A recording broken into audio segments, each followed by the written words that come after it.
Hey everyone, we're going to do the May 26th daily Bible reading. It is from the One Year Bible. It is the New Living Translation. We'll be starting out in 2 Samuel chapter 9, verse 1, and going through chapter 11, verse 27. And then we'll be in John chapter 15, verses 1 through 27. Then we'll be in Psalm 119, verses 49 through 64. And we'll finish up in Proverbs 16, verses 1 through 3. So 2 Samuel 9, verse 1. One day David asked, "Is anyone in Saul's family still alive? Anyone to whom I can show kindness for Jonathan's sake?" He summoned a man named Ziba, who had been one of Saul's servants. "Are you Ziba?" the king asked. "Yes, sir, I am," Ziba replied. The king then asked him, "Is anyone still alive from Saul's family? If so, I want to show God's kindness to them." Ziba replied, "Yes, one of Jonathan's sons is still alive. He is crippled in both feet." "Where is he?" the king asked. "In Lodebar," Ziba told him, "at the home of Machir, son of Ammiel." So David sent for him and brought him from Machir's home. His name was Mephibosheth. He was Jonathan's son and Saul's grandson. When he came to David, he bowed low to the ground in deep respect. And David said, "Greetings, Mephibosheth." Mephibosheth replied, "I am your servant." "Don't be afraid," David said. "I intend to show kindness to you because of my promise to your father, Jonathan. I will give you all the property that once belonged to your grandfather Saul, and you will eat here with me at the king's table." Mephibosheth bowed respectfully and exclaimed, "Who is your servant that you should show such kindness to a dead dog like me?" Then the king summoned Saul's servant Ziba and said, "I have given your master's grandson everything that belonged to Saul and his family. You and your sons and servants are to farm the land for him to produce food for your master's household. But Mephibosheth, your master's grandson, will eat here at my table." Ziba had 15 sons and 20 servants. Ziba replied, "Yes, my lord the king, I am your servant, and I will do all that you have commanded." And from that time on, Mephibosheth ate regularly at David's table, like one of the king's own sons. Mephibosheth had a young son named Micah. From then on, all the members of Ziba's household were Mephibosheth's servants, and Mephibosheth, who was crippled in both feet, lived in Jerusalem and ate regularly at the king's table. Sometime after this, King Nahash of the Ammonites died, and his son Hanun became king. David said, "I am going to show loyalty to Hanun, just as his father Nahash was always loyal to me." So David sent ambassadors to express sympathy to Hanun about his father's death. But when David's ambassadors arrived in the land of Ammon, the Ammonite commander said to Hanun, their master, "Do you really think these men are coming here to honor your father?" "No.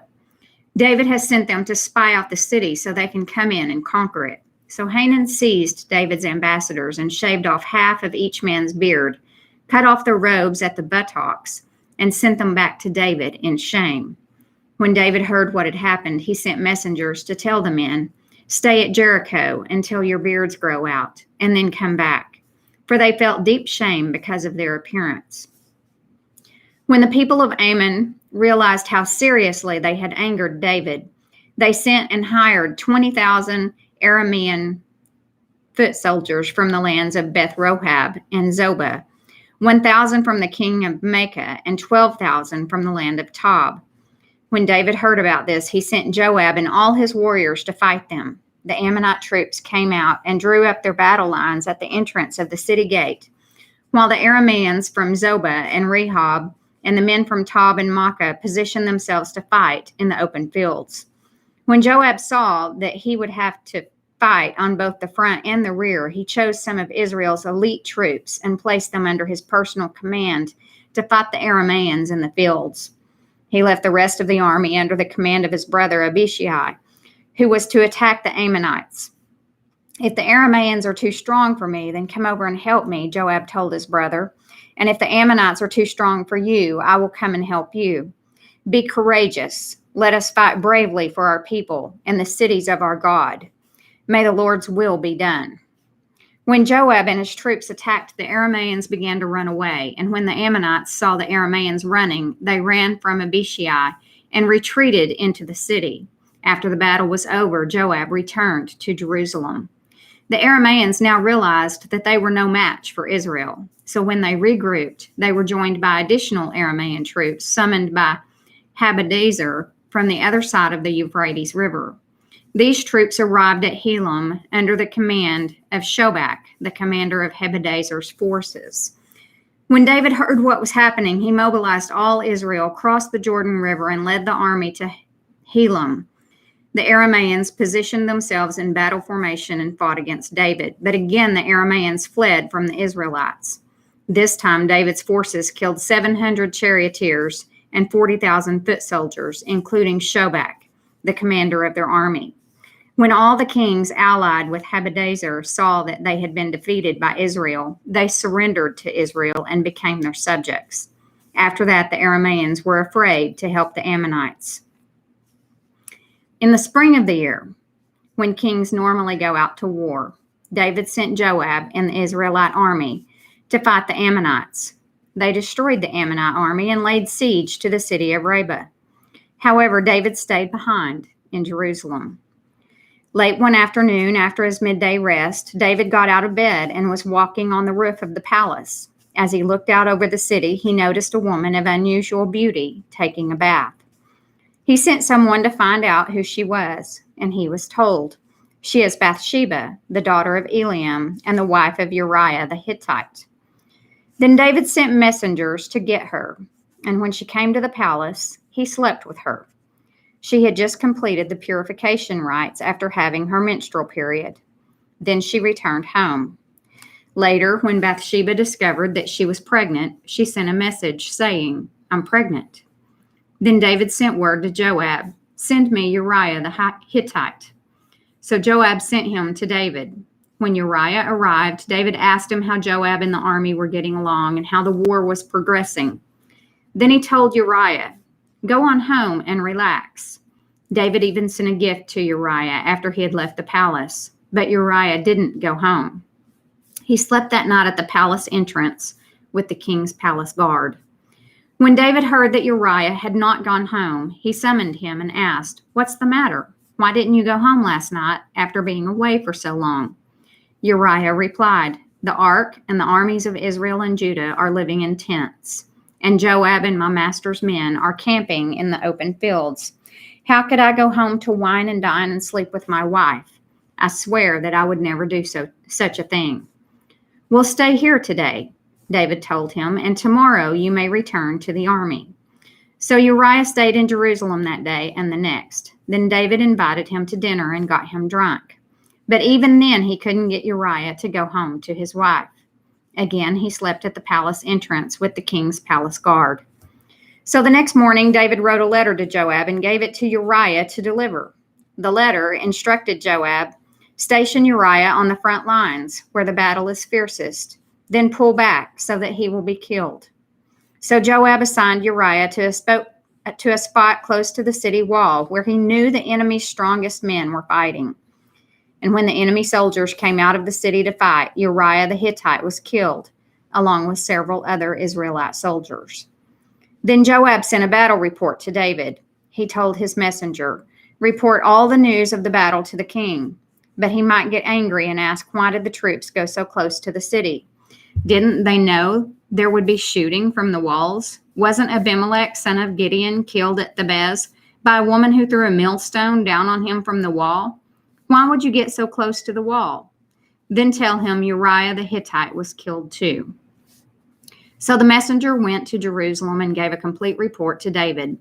"The enemy came out against us in the open fields," he said, "and as we chased them back to the city gate, the archers on the wall shot arrows at us. Some of the king's men were killed, including Uriah the Hittite." "We'll tell Joab not to be discouraged," David said. "The sword devours this one today and that one tomorrow. Fight harder next time and conquer the city." When Uriah's wife heard that her husband was dead, she mourned for him.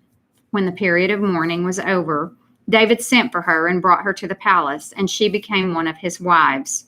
Then she gave birth to a son. But the Lord was displeased with what David had done. So now we go to John chapter 15, verse 1. I, Jesus, am the true grapevine, and my Father is the gardener. He cuts off every branch of mine that doesn't produce fruit, and he prunes the branches that do bear fruit, so they will produce even more. You have already been pruned and purified by the message I have given you. Remain in me, and I will remain in you. For a branch cannot produce fruit if it is severed from the vine, and you cannot be fruitful unless you remain in me. Yes, I am the vine, you are the branches. Those who remain in me and I in them will produce much fruit. For apart from me, you can do nothing. Anyone who does not remain in me is thrown away like a useless branch and withers. Such branches are gathered into a pile to be burned. But if you remain in me and my words remain in you, you may ask for anything you want, and it will be granted. When you produce much fruit, you are my true disciples. This brings great glory to my Father. I have loved you even as the Father has loved me. Remain in my love. When you obey my commandments, you remain in my love, just as I obey my Father's commandments and remain in his love. I have told you these things so that you will be filled with my joy. Yes, your joy will overflow. This is my commandment. Love each other in the same way I have loved you. There is no greater love than to lay down one's life for one's friends. You are my friends if you do what I command. I no longer call you slaves because a master doesn't confide in his slaves. Now you are my friends, since I have told you everything the Father told me. You didn't choose me, I chose you. I appointed you to go and produce lasting fruit, so that the Father will give you whatever you ask for using my name. This is my command. Love each other. If the world hates you, remember that it hated me first. The world would love you as one of its own if you belonged to it, but you are no longer part of the world. I chose you to come out of the world, so it hates you. Do you remember what I told you? A slave is not greater than the master. Since they persecuted me, naturally, they will persecute you. And if they had listened to me, they would listen to you. They will do all this to you because of me, for they have rejected the one who sent me. They would not be guilty if I had not come and spoken to them. But now they have no excuse for their sin. Anyone who hates me also hates my Father. If I hadn't done such miraculous signs among them that no one else could do, they would not be guilty. But as it is, they have seen everything I did, yet they still hate me and my Father. This fulfills what is written in their scriptures. They hated me without cause. But I will send you the advocate, the Spirit of truth. He will come to you from the Father and will testify all about me.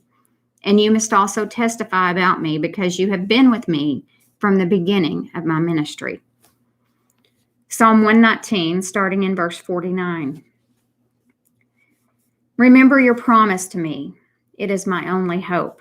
Your promise revives me. It comforts me in all my troubles. The proud hold me in utter contempt, but I do not turn away from your instructions. I meditate on your age-old regulations. O Lord, they comfort me. I become furious with the wicked because they reject your instructions. Your decrees have been the theme of my songs wherever I have lived. I reflect at night on who you are, O Lord. Therefore, I obey your instructions. This is how I spend my life, obeying your commandments. Lord, you are mine. I promise to obey your words. With all my heart, I want your blessings. Be merciful as you promised. I pondered the direction of my life and I turned to follow your laws. I will hurry without delay to obey your commands. Evil people try to drag me into sin, but I am firmly anchored to your instructions. I rise at midnight to thank you for your just regulations. I am a friend to anyone who fears you, anyone who obeys your commands. O Lord, your unfailing love fills the earth. Teach me your decrees. We'll finish up with Proverbs 16, verses 1 through 3. We can make our own plans, but the Lord gives the right answer. People may be pure in their own eyes, but the Lord examines their motives. Commit your actions to the Lord, and your plans will succeed. This concludes the May 26th daily Bible reading, and I'll be back soon with May 27th. Thank you.